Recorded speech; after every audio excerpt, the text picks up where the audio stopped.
Gracias también por sus preguntas, porque cuando posteamos el tema de hoy, justamente la desnaturalización de los contratos de trabajo en el Estado, ya empezaron a hacer algunas preguntas también que hoy día haremos llegar a nuestro gentil invitado. Vamos a empezar un poquito por un tema personal, profesional.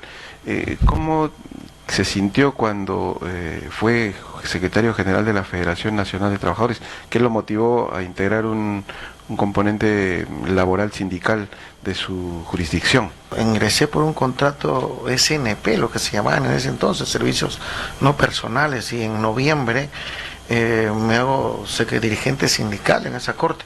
Y ahí he ido avanzando en la defensa de los derechos de los trabajadores hasta ya en el 2010 llegar a ser secretario general de la Federación Nacional de Trabajadores del Poder Judicial, con alcance a nivel nacional. Qué bueno, qué bueno. Los dirigentes de un sindicato, sea cual sea, siempre tienen, percibo, o en su mayoría, la empatía del caso para justamente sintonizar con las necesidades laborales de sus derechos de sus compañeros.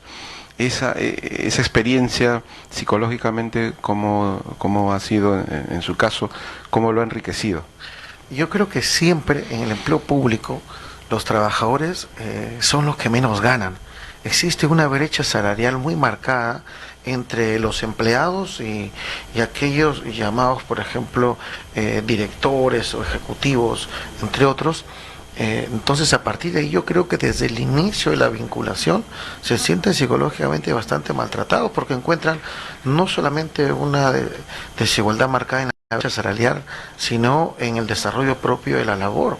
Permítame incidir en esto, esa sensación de entrar con circunstancias, con condiciones distintas a la de sus compañeros, psicológicamente debe generar cierta vulnerabilidad, cierta inestabilidad emocional, cierta sensación de justamente de inequidad, que obviamente va repercutiendo también a lo mejor en su desempeño. Sí, mire, existe, en efecto, por ejemplo, no es lo mismo que ingrese un trabajador al empleo público bajo la ley de base de la carrera administrativa, el llamado decreto legislativo 276, que data del año 84 y su reglamento del año 90. Y no es lo mismo que ingrese bajo el régimen privado, régimen común, que también ingresan al empleo público, el llamado decreto legislativo 728. Y el 1057, que es la contratación administrativa de servicios, que nace en el 2008.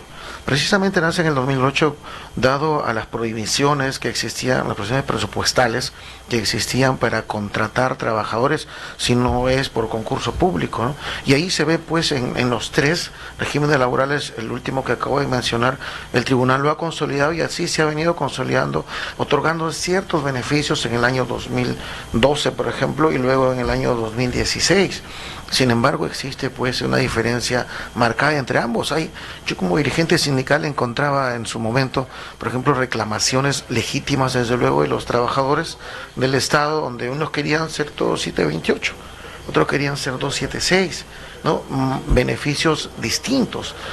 De acuerdo, ¿y dónde empieza este término de desnaturalización? ¿En qué periodo aproximadamente y de qué manera se estaría dando en los contratos laborales en el Estado? La desnaturalización se da, por ejemplo, cuando yo tengo una plaza, hablamos del Estado, tengo una plaza vacante y presupuestada, sin embargo contrato a un trabajador CAS, o contrato un servicio no personal, o contrato un servicio personal, ¿no? Ahí bien podemos hablar de la desnaturalización. Ojo, que esto no lo dice la doctrina, no lo señala siquiera el Tribunal Constitucional, porque todo lo ha puesto de manera genérica. Existe, por ejemplo, el contrato nulo.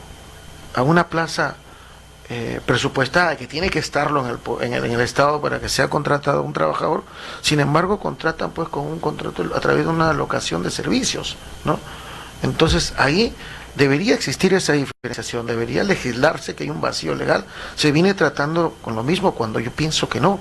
Por ejemplo, en esos casos, ¿no? Desde el inicio de la relación laboral hablaríamos de una desnaturalización, hablaríamos de fraude en la relación laboral. Sobre todo cuando Recursos Humanos ha detectado que están incluyendo a un trabajador en un puesto orgánico. ¿Eso es automático? Es decir, en la estructura orgánica, sea cual sea el modelo, Recursos Humanos maneja todo no solo un organigrama, sino en detalle los puestos.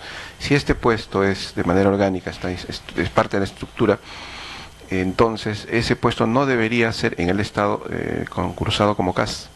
A ver, la Ley General de Presupuesto y la Ley de Presupuesto que se han venido dando hasta el año pasado, su reglamento también, ¿no?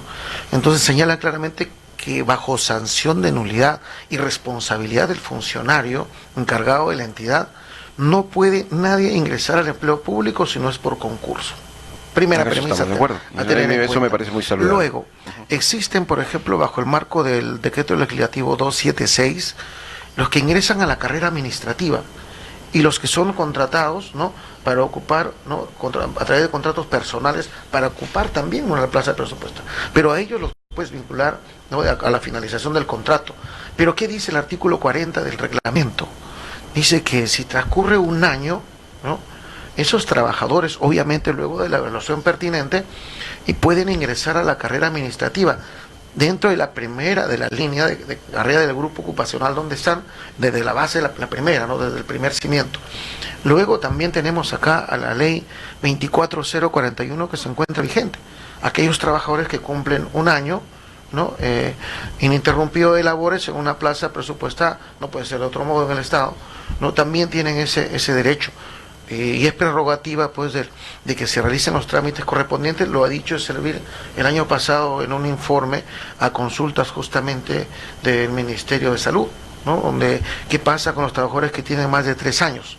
Entonces ahí ha discernido sobre este tema. Y también existe, pues, el tema de la decisión de vincularlos a la carrera. Una, por decisión del funcionario de la entidad. Dos, porque así lo mandata la ley, el artículo 40 del reglamento de la 276, y también así lo mandata la 24041, o por decisión de un juez.